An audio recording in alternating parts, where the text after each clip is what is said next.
exercitarmos para amar Deus de todo o nosso coração, de toda a nossa vida, com as nossas energias, com a nossa força, com o nosso sentimento e o nosso entendimento. Só tem um jeito: amando as pessoas, amando ao próximo.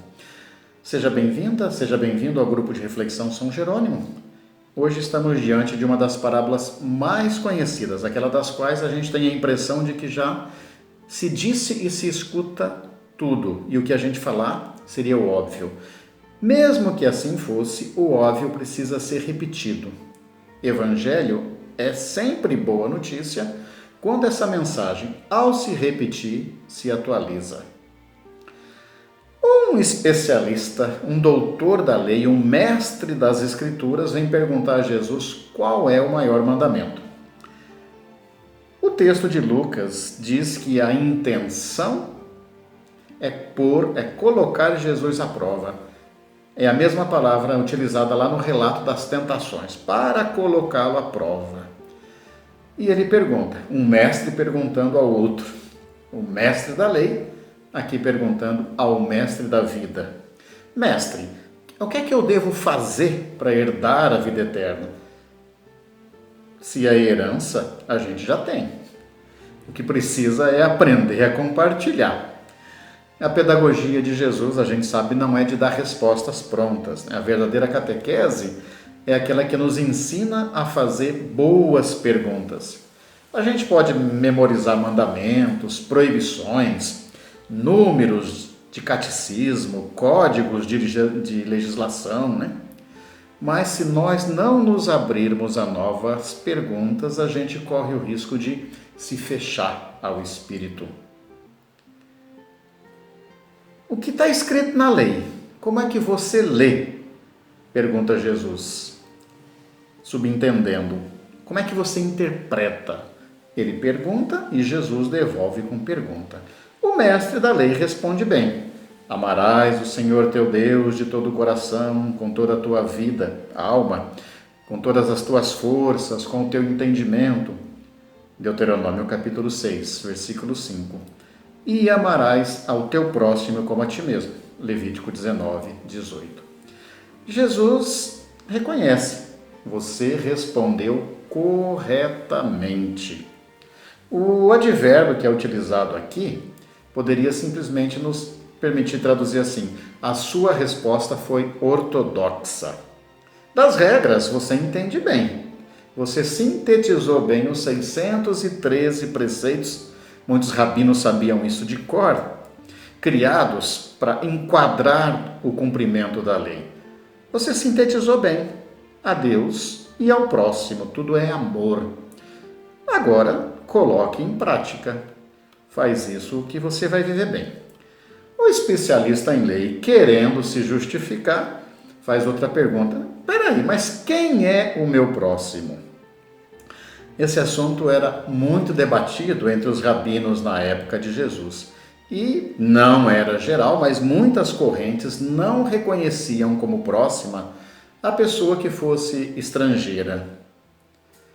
Próximo era o amigo, o vizinho, a pessoa que fazia parte do mesmo clã, da mesma religião. Jesus, de novo, não só foge da resposta pronta, mas também deixa explicitado que não se trata de um debate teórico e conta a parábola do samaritano. Olha só, nossa tradição costuma chamar de bom samaritano, né? Quase como um preconceito implicitado, porque os samaritanos eram mal vistos. Jesus conta a parábola do samaritano, que entre tantas perguntas nos ajuda a pensar: existe alguma fronteira para o amor? A história a gente conhece, né? Passam primeiro dois clérigos, dois representantes do culto, o sacerdote e o levita. O primeiro, oficial do culto, ministro ordenado de tradição familiar, né? Sacerdote. O segundo, um sacerdote de segunda categoria, mas também ligado ao culto oficial. Seguiram adiante. Para ser literal ao que está escrito, mudaram de lado, passaram para o lado oposto. Os samaritanos vistos como pessoas estrangeiras, de outra religião, impura, pecadora, estão aí representados naquele que age com misericórdia. Aliás, Jesus não podia ter escolhido um outro exemplo. Podia, né? Mas escolheu um exemplo muito significativo. Vários judeus, quando queriam xingar uma pessoa, chamavam-na de samaritana. Jesus, ele mesmo sentiu isso na pele, lá em João 8,48. Não falávamos que você é um samaritano, que você tem o demônio.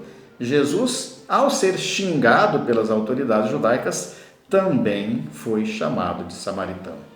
E é exatamente esse samaritano que, ao ver a pessoa caída, sente compaixão, se aproxima, faz os primeiros curativos, derrama óleo para amenizar a dor das feridas, o vinho que ajuda na asepsia, coloca a pessoa no seu próprio animal e o leva a uma pensão, e lá a solidariedade e a acolhida continuam, agora com a ajuda do dono da pensão.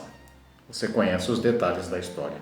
Pois bem, ao terminar de contar a parábola, Jesus devolve a pergunta. Ele tinha perguntado quem é o meu próximo, só que Jesus agora inverte. Para nós, não é o mais importante saber quem é o nosso próximo. O fundamental é nos perguntarmos não através da ortodoxia, mas através da ortopraxis, da prática correta. A pergunta é essa: como é que eu estou me fazendo próximo das pessoas? Pessoal e comunitariamente. Antes de querer saber quem é o nosso próximo, temos que exercitar-nos nos fazendo próximos e próximas de quem está sofrendo. O texto de hoje nos leva a perguntas e mais perguntas. O que é que tem preenchido nossas mentes e nossos corações? A preocupação com ritos repetidos do culto, normalmente excluindo quem precisa mais? Se sim, aí a gente está sendo vítima de uma falsa religião que enxerga Deus acima de tudo, pátria acima de todos, mas não é capaz de sentir compaixão. Com a parábola do samaritano, somos convocadas a reconhecer Deus não acima, mas no meio de, dentro, em cada pessoa que sofre. Sigamos perguntando, fazendo como Jesus, mas transformando nossas perguntas em ações concretas. Um abraço.